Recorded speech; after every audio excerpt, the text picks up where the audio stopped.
लीजिए सुनिए सआदत हसन मंटो की लिखी कहानी 3.5 आने, मेरी यानी राजीव की आवाज़ में। मैंने कत्ल क्यों किया, एक इंसान के खून में अपने हाथ क्यों रंगे, ये एक लंबी दास्तान है। जब तक मैं उसके तमाम अवाकिब और अवातिफ से आपको आगाह नहीं करूँगा, आपको कुछ पता नहीं चलेगा।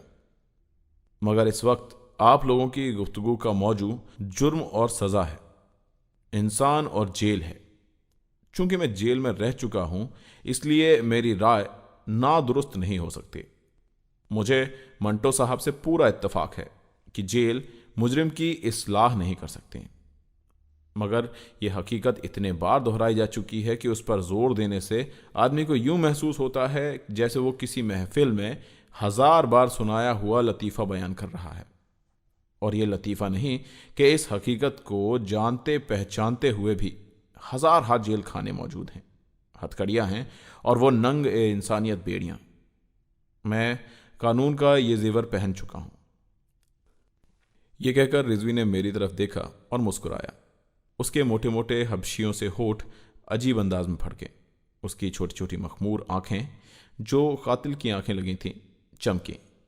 हम सब चौंक पड़े थे जब उसने यकायक हमारी गुफ्तगू में हिस्सा लेना शुरू कर दिया था। वो हमारे करीब की कुर्सी पर बैठा क्रीम मिली हुई कॉफ़ी पी रहा था। जब उसने खुद को मुतारिफ कराया तो हमें वो तमाम वाक़यात याद आ गए जो उसकी कत्ल की वारदात से वाबस्ता थे।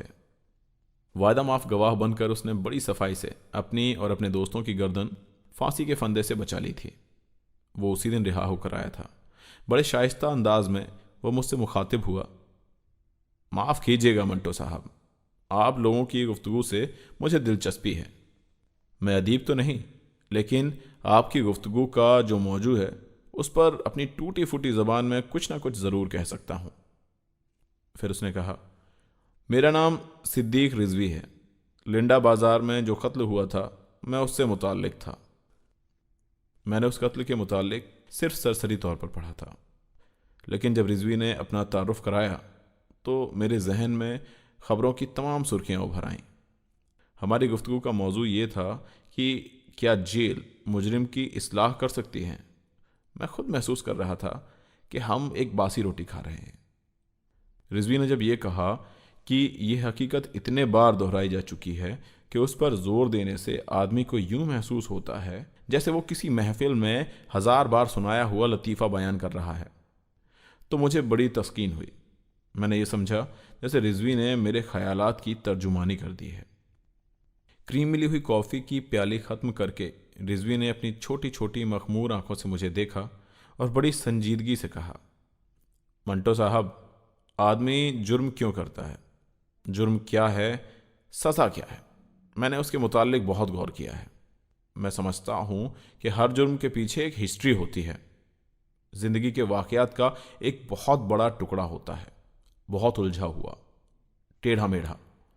मैं नफ्सियात का माहिर नहीं, लेकिन इतना ज़रूर जानता हूँ कि इंसान से खुद जुर्म सरजद नहीं होता, हालात से होता है। नसीर ने कहा, आपने बिल्कुल दुरुस्त कहा है। रिजवी ने एक और कॉफ़ी का ऑर्डर दिया और नसीर से कहा, मुझे मालूम नहीं जनाब, लेकिन मैंने जो कुछ अर्ज़ किया है अपने मुशाहिदात के बिना पर अर्ज़ किया है, वरना यह मौजू बहुत पुराना है। मेरा ख्याल है कि विक्टर ह्यूगो फ्रांस का एक मशहूर नॉवलिस्ट था, शायद किसी और मुल्क का हो, आप तो खैर जानते ही होंगे। जुर्म और सज़ा पर उसने काफ़ी लिखा है। मुझे उसकी एक तसनीफ़ के चंद फ़िक्रे याद हैं। यह कहकर वो मुझसे मुखातिब हुआ, मंटो साहब, गालिबन आपका ही तर्जुमा था। क्या था वो सीढ़ी उतार दो जो इंसान को जराइम और मसाइब की तरफ ले जाती है। लेकिन मैं सोचता हूँ कि वो सीढ़ी कौन सी है और उसके कितने जीने हैं। कुछ भी हो, ये सीढ़ी ज़रूर है और उसके जीने भी हैं, लेकिन जहाँ तक मैं समझता हूँ बेशुमार हैं। उनको गिनना, उनका शुमार करना ही सबसे बड़ी बात है। मंटो साहब, हुकूमतें राय शुमारी करती हैं, हुकूमतें आदाद व शुमार करती हैं, हुकूमतें हर किस्म की शुमारी करती हैं। उस सीढ़ी के जीनों की शुमारी क्यों नहीं करती? क्या यह उनका फ़र्ज़ नहीं? मैंने कत्ल किया, लेकिन उस सीढ़ी के कितने जीने तय करके किया। हुकूमत ने मुझे वायदा माफ गवाह बना लिया, इसलिए कि कत्ल का कोई सबूत उनके पास नहीं था। लेकिन सवाल यह है कि मैं अपने गुनाह की माफी किससे मांगूं? वो हालात जिन्होंने मुझे कत्ल करने पर मजबूर किया था अब मेरे नजदीक नहीं है। उनमें और मुझ में 1 बरस का फासला है। मैं इस फासले से माफी मांगूं या उन हालात से जो बहुत दूर खड़े मुझे मुंह चिढ़ा रहे हैं?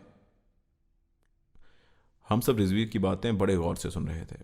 वो बज़ाहिर तालीम याफ्ता मालूम नहीं होता था, लेकिन उसकी गुफ्तगू से साबित हुआ कि वो पढ़ा लिखा है और बात करने का सलीका जानता है।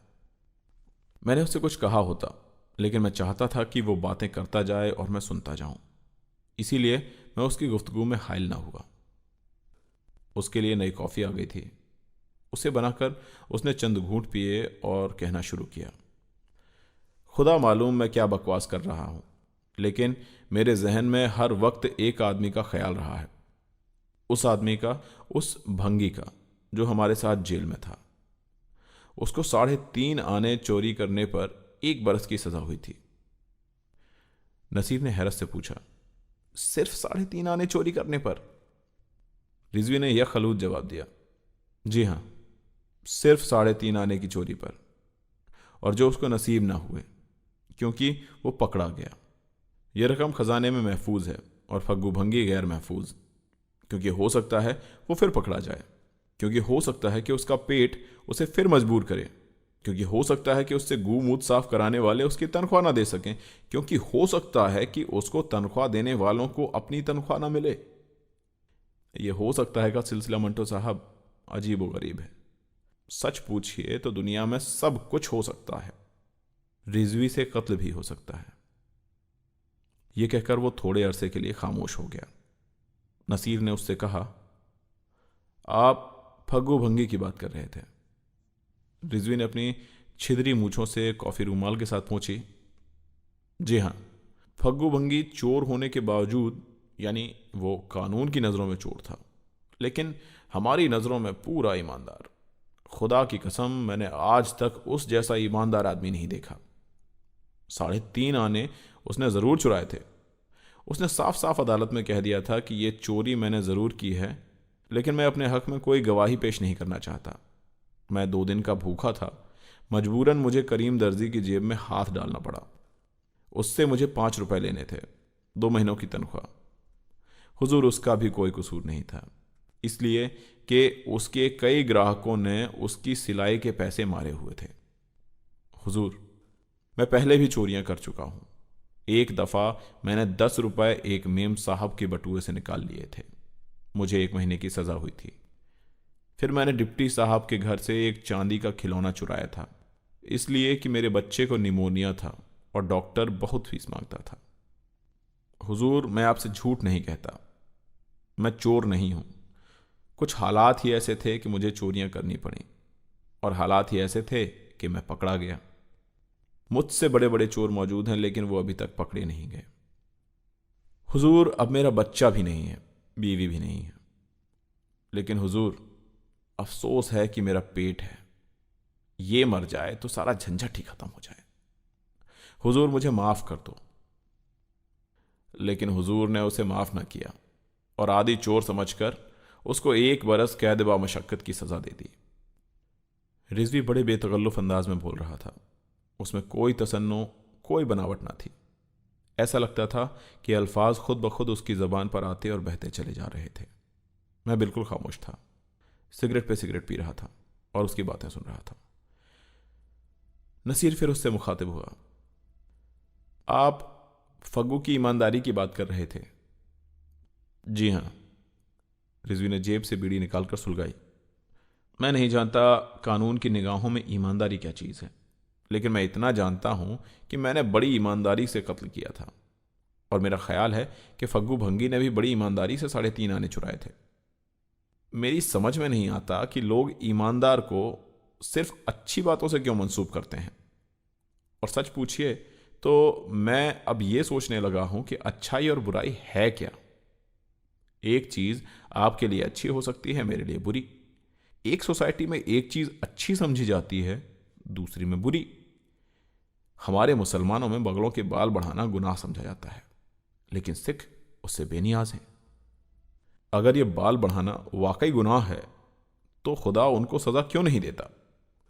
अगर कोई खुदा है तो मेरी उससे दरख्वास्त है कि खुदा के लिए तुम इन इंसानों के कवानीन तोड़ दो, उनकी बनाई हुई जेलें ढहा दो और आसमानों पर अपनी जेलें खुद बनाओ, खुद अपनी अदालत में उनको सजा दो, क्योंकि और कुछ नहीं तो कम से कम खुदा तो हो। रिजवी की इस तकरीर ने मुझे बहुत मुतासिर किया। उसकी खामकारी ही असल में तअस्सुर का बाइस थी। वो बातें करता था तो यूं लगता था कि वो हमसे नहीं बल्कि अपने आप से दिल ही दिल में गुफ्तगू कर रहा है। उसकी बीड़ी बुझ गई थी, गालिबन उसमें तंबाकू की गांठ अटकी हुई थी, इसलिए कि उसने 5-6 मरतबा उसको सुलगाने की कोशिश की। जब ना सुलगी तो फेंक दी और मुझसे मुखातिब होकर कहा, मंटो साहब, फग्गू मुझे अपनी तमाम ज़िंदगी याद रहेगा।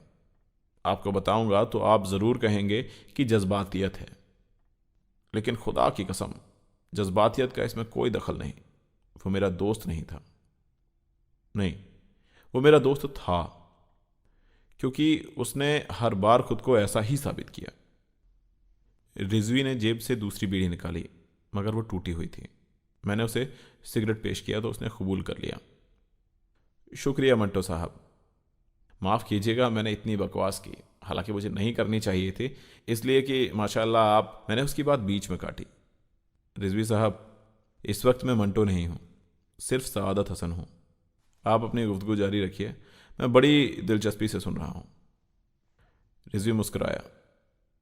उसकी छोटी छोटी मखमूर आंखों में चमक पैदा हुई। आपकी बड़ी नवाजिश है। फिर वो नसीर से मुखातिब हुआ। मैं क्या कह रहा था? मैंने उससे कहा, आप फग्गू की ईमानदारी के मुताल्लिक कुछ कहना चाहते थे। जी हाँ, यह कहकर उसने मेरा पेश किया हुआ सिगरेट सुलगाया। मंटो साहब, कानून की नज़रों में वो आदि चोर था। बीड़ियों के लिए एक दफ़ा उसने 8 आने चुराए थे। बड़ी मुश्किलों से दीवार फांद कर जब उसने भागने की कोशिश की थी तो उसके टखने की हड्डी टूट गई थी। करीब करीब 1 बरस तक वो उसका इलाज कराता रहा था, मगर जब मेरा हम इल्ज़ाम दोस्त जर्जी 20 बीड़ियाँ उसके मार्फत भेजता था तो वो सब की सब पुलिस की नज़रें बचाकर मेरे हवाले कर देता था। वादा माफ गवाहों पर बहुत कड़ी निगरानी होती है, लेकिन जर्जी ने फग्गू को अपना दोस्त और हमराज बना लिया था। वो भंगी था, लेकिन उसकी फितरत बहुत खुशबूदार थी। शुरू शुरू में वो जब जर्जी की बीड़ियाँ लेकर मेरे पास आया तो मैंने सोचा कि इस हरामजादे चोर ने ज़रूर इसमें से कुछ गायब कर ली होंगी, मगर बाद में मुझे मालूम हुआ कि वो कतई तौर पर ईमानदार था।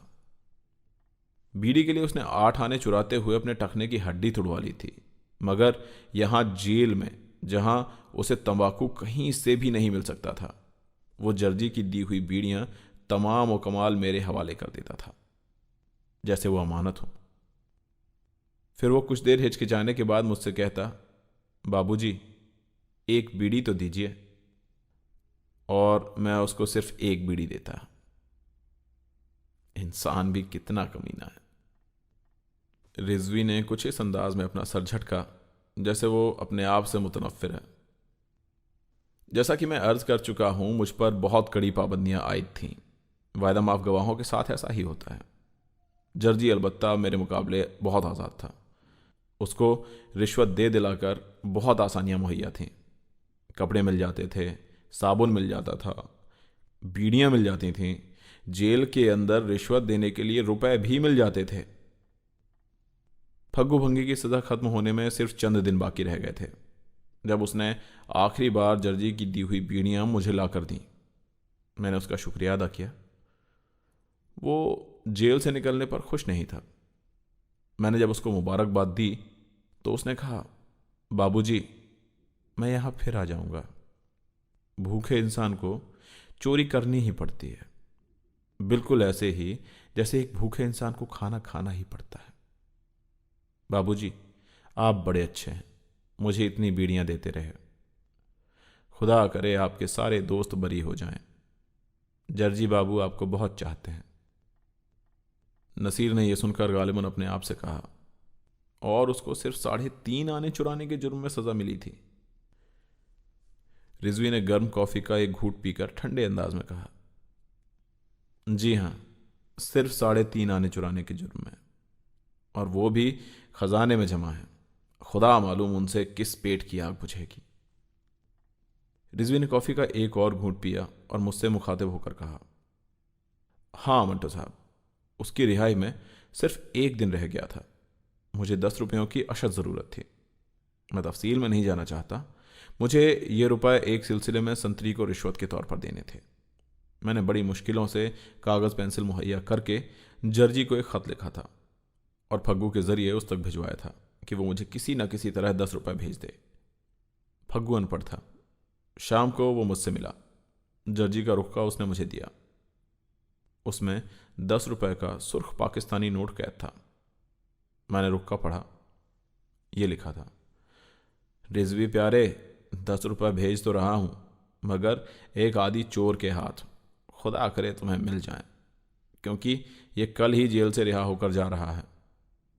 मैंने ये तहरीर पढ़ी तो फग्गू भंगी की तरफ देखकर मुस्कुराया। उसको 3.5 आने चुराने के जुर्म में 1 बरस की सज़ा हुई थी।